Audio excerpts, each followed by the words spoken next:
Let's cook around the world. Together we'll travel the world one recipe at a time.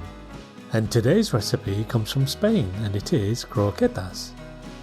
How can you tell if a bar or restaurant food in Spain is any good? Simple. You order some croquetas. If they are good, then stay and order some more food. You know it's going to be delicious. If not, then simply move on to the next place.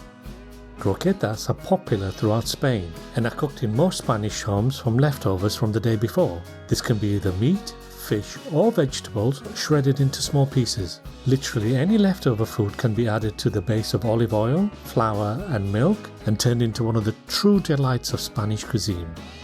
So grab some leftovers. I'm using chicken and I'll show you how to make these bite-sized nuggets of Spanish goodness step by step. And as always, a full list of all the ingredients and quantities are available at the end of this video. Add your oil to a pan and bring up to temperature. We're cooking on a medium-low heat. Add your onions and cook until tender but not brown.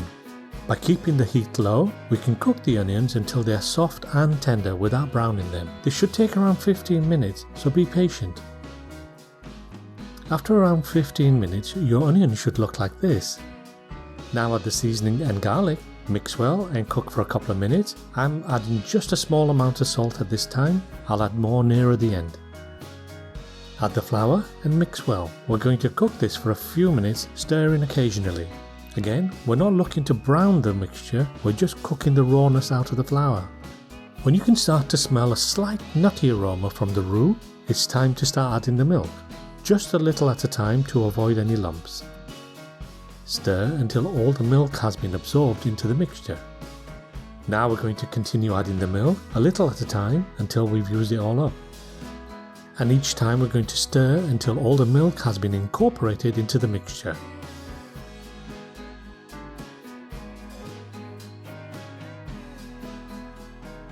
Before adding the chicken, give it one final whisk to ensure nothing is sticking to the bottom of the pan. Add the chicken and mix well.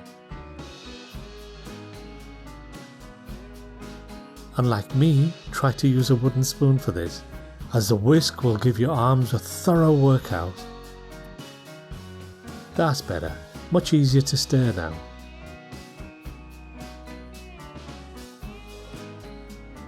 As you can see, the texture is creamy but not runny, which is exactly what we're looking for. This will be the final texture of the cooked croquetas.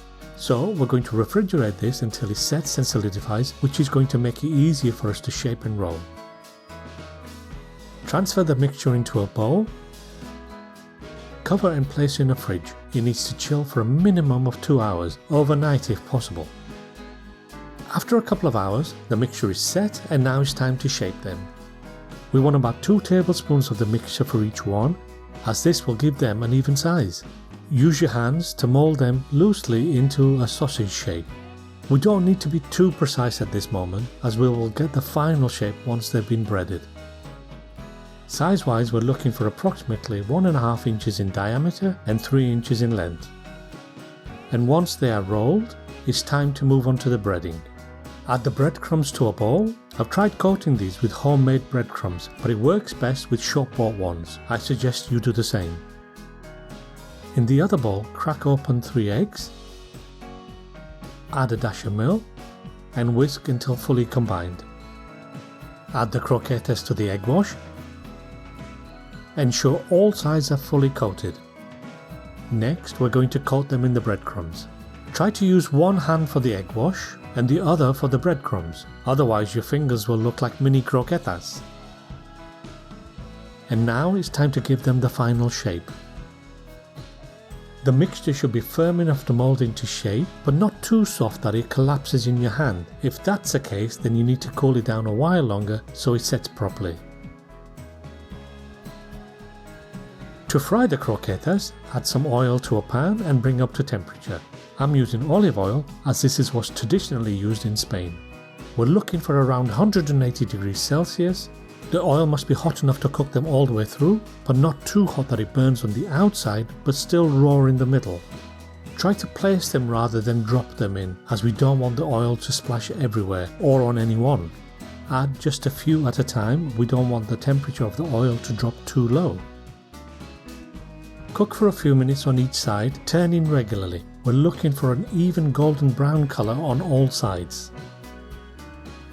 When they look like this, your Spanish croquetas are done. Place them on a plate lined with kitchen towel so we can soak up all the excess oil. Serve them with a dip of your choice or enjoy them as they are. Either way, they are delicious. Try these for yourself. I'm sure they will become as popular in your family as they are around Spain. See you in the next video. And as my friends say in Spain, buen provecho.